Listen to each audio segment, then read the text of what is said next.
Pesugihan jago kemencur. Anggitanipun Ratih Nuriyah. Pengalaman iki dialami dening bapakku kang asma Pak Warno. Rikala taun 1990 aku nembe umur 7 taun. Bapakku wong tani utun. Saben dina wiwit mlethèke srengéngé ing Bang Wetan nganti angsrupe ing Iring Kulon. Bapakku ana sawah. Mung yen wayah awan merlokake kondur sedhela sak perlu dahar lan leren sawetara. Kejaba ngemonah sawah, bapakku uga duwe ingon-ingon kebo sepasang. Ya merga duwe kebo mau, bapakku asring dijaluki tulung tangga teparo sak perlu ngluku sawahe. Asile saka buruh ngluku mau bisa kanggo kebutuhan pandinan. Biyungku uga ora ketinggalan, tansah ngrewangi bapakku ana sawah. Werna-werna sing ditindakake saka nandur lan ngopeni pari, nandur maneka sayuran kayata kacang, terong, sawi lan sapanunggalane. Bapak lan biyungku menawa tindak sawah tansah runtang-runtung nyenengake. Ing sawijining sore, bapakku lagi angon kebone ana sawahe tangga sing nembe dipanen parine. Sumunaring srengéngé ing wayah sore krasa edom lan eyup. Kang Warno, piye kabare? Sehat wae to, Kang? Bapakku ditakoni saweneh pawongan sing liwat pinggir sawah iku. Wah, ya apik. Kowe lak Kang Nardi to? Wis suwe ora tumon.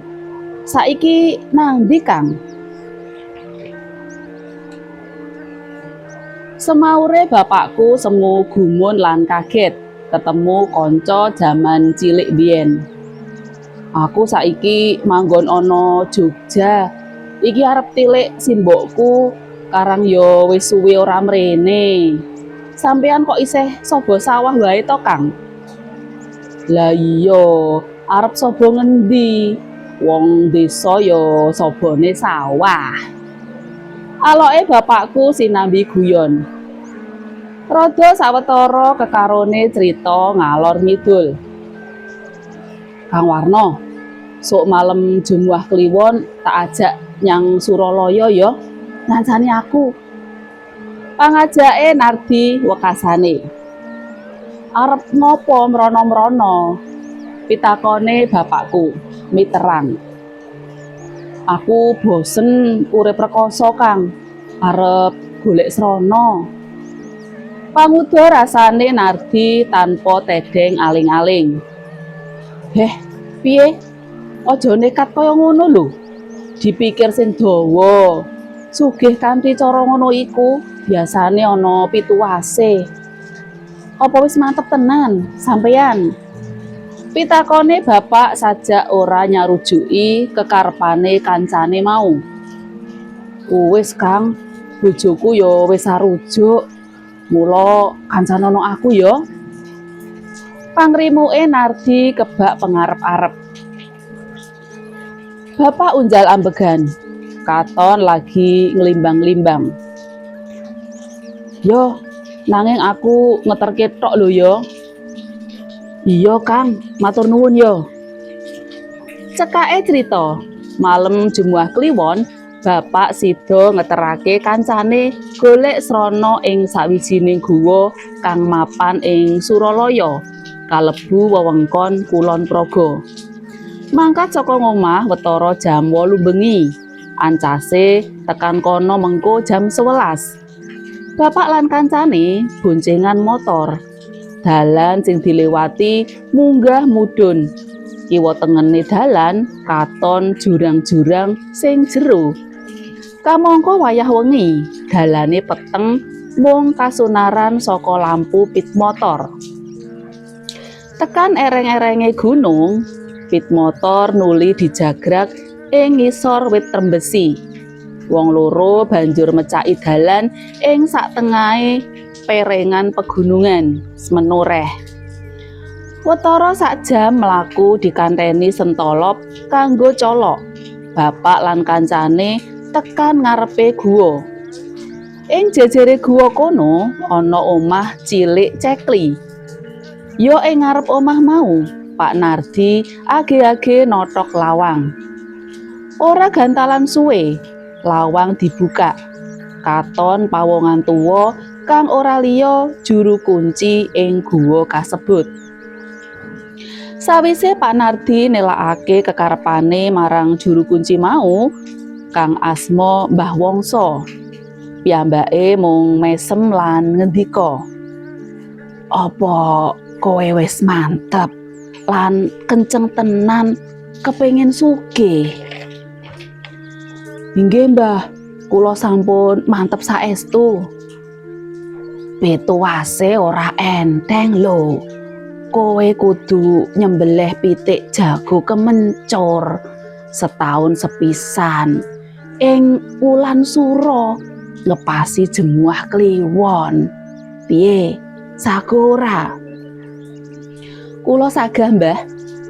"Yen ngono, sing sepisanan iki kowe nyekelo pitik jago kemencur ana kandang mburi omah kae. Dene aku nyawisake uba rampe liyane." Mbah Wongso paring dawuh marang Pak Nardi. Sakwise uba rampe cumawis arupa pitik jago kemencur, kembang setaman menyan ratus lan sak panunggalane. Wong loro banjur mlebu guwa. Dene bapak ngenteni ana sak njaban guwa. Atine goreh, arep nyelikake nanging katone kancane mau wis mantep tenan. Wengi sansaya mrambat. Wis rada sawetara anggone ngenteni, dumadakan keprungu pangrintihe bocah lanang. "Pak, Pak, kok tega temen karo aku?" Bapak njenggirat, tolah-toleh goleki sumbere swara mau. "Pak, Pak, aku aja mbok sembelih." Swara mau keprungu maneh. Pranyata saka jero guwa. Githoke bapak mengkorok saknalika karo ndremimil maca donga sak bisa-bisane. Swara mau banjur ilang. Ora gantalan suwe, Pak Nardi lan Mbah Wongso metu saka guwa. Pak Nardi nggawa buntelan mori isine pitik jago sing nembe disembelih. Bapak ora bisa kumecap apa-apa. Sak dalan-dalan bali mulih mung meneng lan gagas-gagas prastawa mau. Pranyata pitik jago kemencur sing disembelih kae ya anake Pak Narto dhewe sing dikorbanake kanggo golek pesugihan. Nganti tekan dina iki, bapakku tansah nyemutake supaya urip sing prasaja. Aja dimen golek pesugihan ngono iku. Sing luwih baku, tumemen anggone makarya lan sumarah marang Gusti. Kagem bapak kula, mugi tansah pinaringan kasarasan lair kelawan batos. Amin. Cutha.